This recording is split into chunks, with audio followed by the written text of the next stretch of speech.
Thank you very much for the presentation and for the invitation to talk on this conference. I've been, as Joe said, invited to speak in relation to the theme and the stream, Life in Welfare Societies, the Gain and the Pain.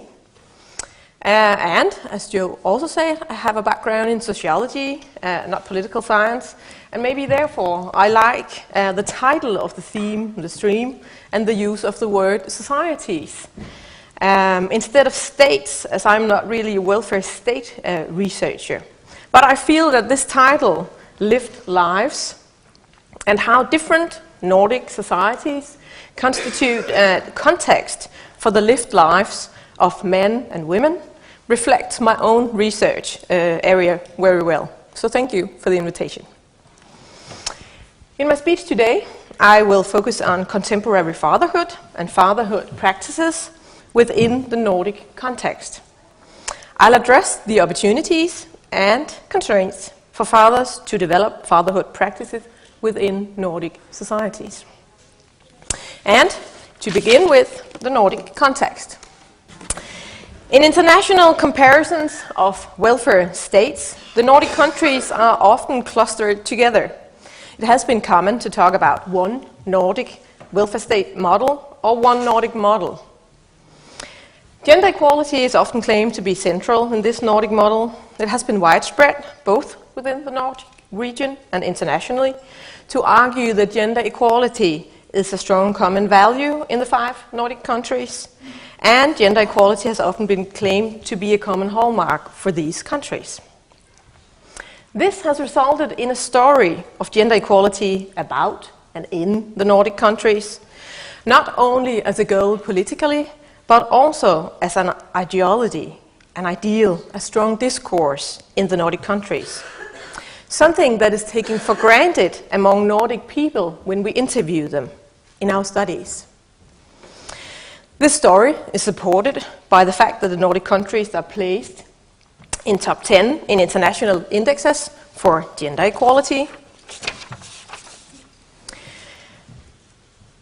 Women's labour market participation has been very central in the Nordic gender equality project, in policies, research and public discourses. The Nordic societies are known for the explicit support for and achievements in gender equality with regard to what we call the dual worker ideal or dual worker model. And Nordic women have a high participation rate compared with other regions. This, the female labour market participation, has been one of the most central elements in the labeling of the Nordic welfare states as women-friendly. But what about the Nordic men and their life situation? And gender equality in relation to men in the Nordic societies? For example, in relation to opportunities to prioritize fatherhood and care for their children. As Hobson and Morgan notes, the term fatherhood includes the social constructions of expectations towards fathers.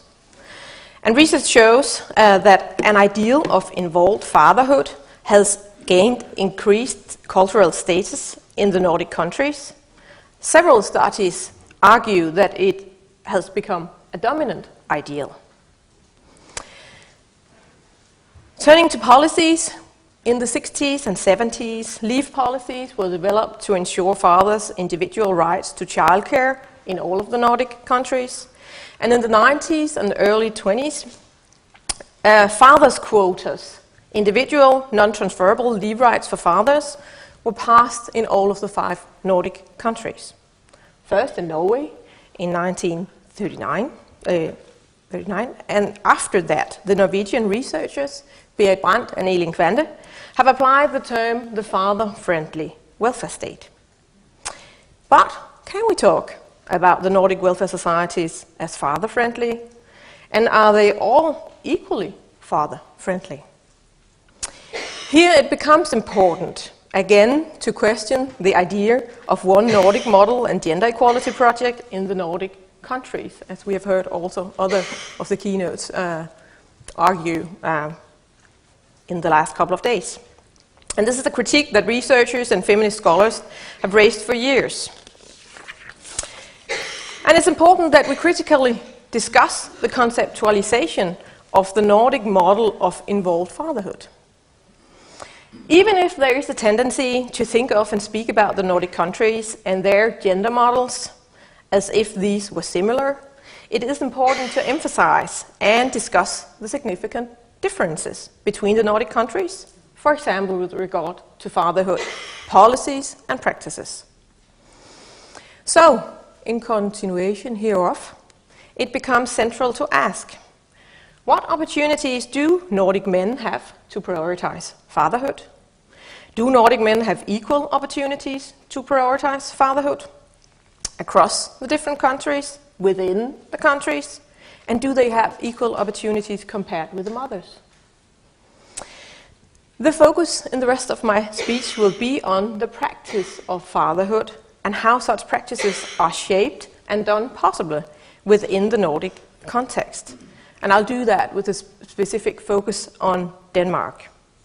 And by taking the perspective that intra-Nordic differences are important.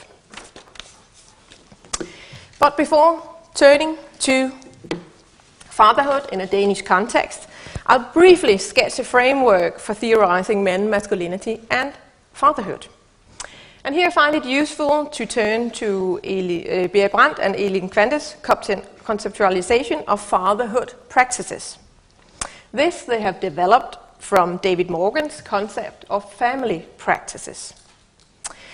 When applying a practice perspective on fathers and leave, focusing on what fathers do become central, on how they construct their masculine identity, including fatherhood, in their daily interactions with others, for example, in the workplaces and in the families. The practice approach is compatible with the well-known Doing Gender perspective developed by West and Zimmerman, where masculinity and femininity are not understood as something we are. Instead, it is seen as being constructed in interaction and thereby changing and fluid. On the other hand, gender or gendered practices cannot be done completely freely. Fatherhood practices are always being constructed or negotiated in relation to different structures in society and organizations, Brandt and Kvente argue. And they point out three important structures when understanding fatherhood practices. The first one is fatherhood ideals, societal expectations of the appropriate role, attitude and behavior of fathers. And I would add ideals combining work and masculinity. Today, fatherhood ideals may be conflicting with ideals combining masculinity and work. I'll argue. I'll come back to that. Work-life demands is another important structure for the construction of fatherhood practices. Modern work life is characterized by demanding flexibility, presence, availability from employees. Gender and masculinity researchers point out that the construction of masculinity in particular is connected to the demands of modern organizations. This can make it extra difficult, they argue, for fathers to prioritize childcare instead of work life. Leave policies are also constructed, are also important structures for the practices of fathers. Because policies constitute strong normative guidelines on the acts of fathers, as these policies over time normalize certain expectations of what is appropriate behavior regarding fatherhood and leave practices on societal level, but also in workplace context. Thus, fatherhood is a complex construction shaped in interaction in everyday life, in specific societies, workplaces, and families.